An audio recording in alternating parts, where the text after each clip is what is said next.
Students, we are going to continue with our fifth chapter, right? This is the second lecture, same topic, that is sole proprietorship, but here I have covered advantages and limitations. We have already completed the concept, meaning of sole proprietor and what are the characteristics of sole proprietor, right? Now moving ahead with the advantages, right? See, you are going to find that similarities between, these advantages and characteristics, right? But don't get confused, right? If you are going to learn, if you have that whatever the things that we have done in the last lecture, if it is clear, then advantages will be easy to understand. Okay, first, easy establishment process, same as the first characteristic, right? That if a person wants to start a business with the enough of capital that a person is having, then he or she can start the business easily. There is no difficult, complex or a lengthy procedure to get, to acquire the permission from that person or from the officials. It is nothing like that, right? You can get the particularly, that the implementation or the establishment, you can start with the easy formation process, right? Second, less capital. Right? Okay, by that person, sole proprietor, right? Here they are not going to require that any kind of, that huge or a large capital. They can start the business on their own with the owner's fund. And if it is fund that is going to be required, then it is what? It can be there with the help of what? With the help of borrowed funds. That is, they can take the money from the banks or the financial institution, right? And they can invest in the business. Then maintenance of secrecy, as we have seen in the characteristic, right, that there is that the secret of the business that can be maintained, because only one person is at the center, one person is at the top. They don't need to disclose the decisions regarding the business, right? So that sole proprietor, they can maintain the secrecy relating to business transactions, accounts, and the key factors of the business. That what is the main thing that the business that is keeps going on, that they are earning profit. They are not going to share any kind of ideas or any kind of that secret with the other person, right? Because they don't need to reveal, because they are the only one who are going to, that they are going to bear all the things, that profit or loss or whatever the things will be there, right? Then quick decisions. Already we have learned in the characteristic, right, that quick decision that can be made, because they don't need to take any kind of prior permission, or they don't need to discuss with anyone. They can take suggestions from the friends or families, right? But they don't need to get permission from any person, right? So that quick decision that can be made, because that sole proprietor is the one who is that decision maker in the business. Then personal contact, that also we have learned, right, that the person or the single owner, right, that is the sole proprietor, they can remain in the personal contact with the customers, right? Whatever the trends that are changing, whatever the fashion that has been changing, right, that what are the preferences of the customers that are coming to the shop or the particular business, they can easily made up, or they can easily stay in the contact, and they can done the change accordingly, right? As I have given the example, like suppose that someone is coming to me and asking me that yes, we are going to need of this kind of a fashion or this kind of a clothes, then yes, I will be keeping that particular stock with me, so that customer they can be maintained, right? Flexibility, again, right, that according to the changing environment of a business. Generally, that a business that is impact or that is been affected by the two main factors, that is external and internal. Internal factors that can be controlled, but external factors like change in the technology, change in the taste and the preferences of the consumer, anything that can be there, right? So that flexibility that will be there in the sole proprietorship. Why? Because they don't need to get the prior permission, or they don't need to take permission from the government to change the business. Like suppose I'm starting the stationery shop and it is not there as per the market demand, so I can change and I can start anything else.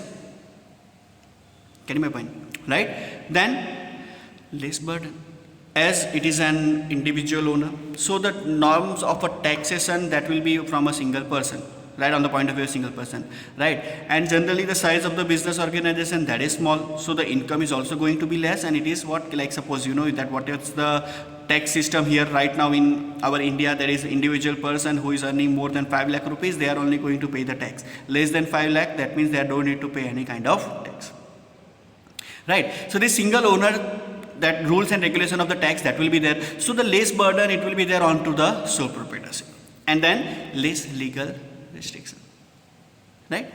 They don't need to whether they want to increase the capital, decrease the capital. There is no need to approach from anybody, right? It is their own perception, or it based on own that that decision making skill. that is what they want to do. There is no legal restriction is there, right? There is less legal restrictions. Limitation. First, we have seen capital, that is the advantage for the sole proprietorship, but it is also the limitation for the sole proprietorship, right? After the phase of industrialization, you know that many of the sole proprietors, they have seen or they have faced this difficulty of the limited capital, because you know that they are not capable of, you know, they purchase the large scale business or large scale machinery or the particular that, you know, precious raw materials, because they have the limitation of borrowing the funds. Like suppose if I am getting the loan, or I have taken up a loan for a specific amount or for a specific period of time, and I am going for another loan, then I will not be getting that loan. Why? Because I don't have that paid up my previous loan, right? So this you know, that sole proprietors, they have that, you know, they don't have that enough storage facilities, because they are running on a small scale businesses, right? Second, unlimited liability. I have already make you understand this point, right? Liability, that means what? Whatever the amount that I am getting as a borrowed fund, that is the liability. And what is unlimited liability? Like suppose that I have that insufficient fund, right? I am not able to repay my debt, then I need to sell my personal property also to pay up, or to give away the particular, to repay all the liabilities, all the borrowings on time.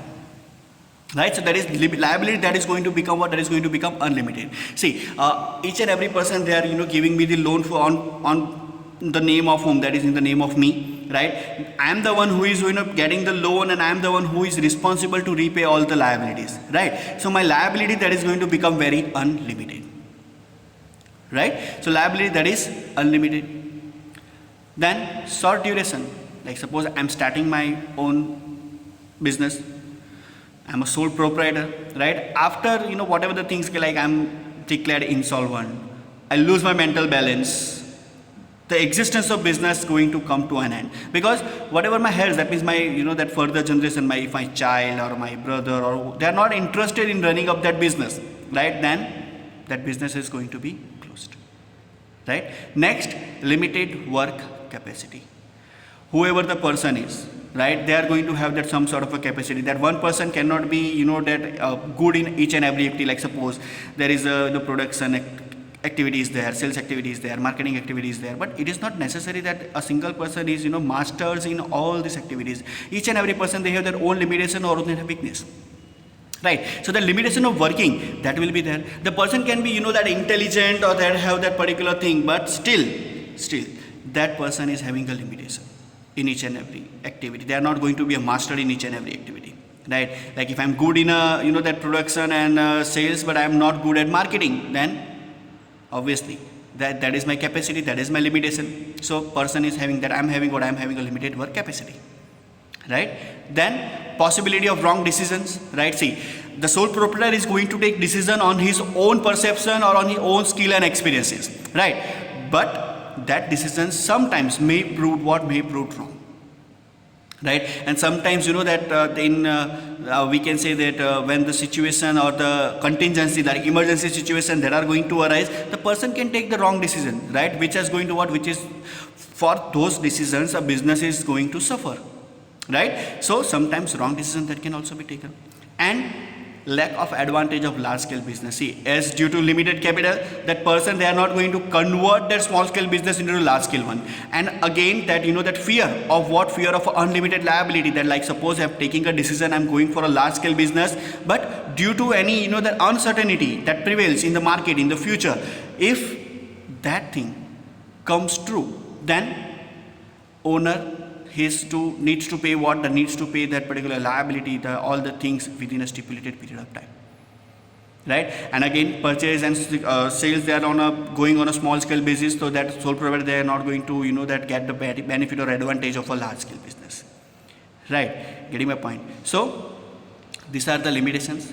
We have completed advantages and limitation of sole proprietorship. So topic of sole proprietorship, that has been come to an end, right? We are going to continue with the same chapter in the next lecture. Go through it. If you don't understand any single terminology, any single word, then also ask me. Okay? Thank you.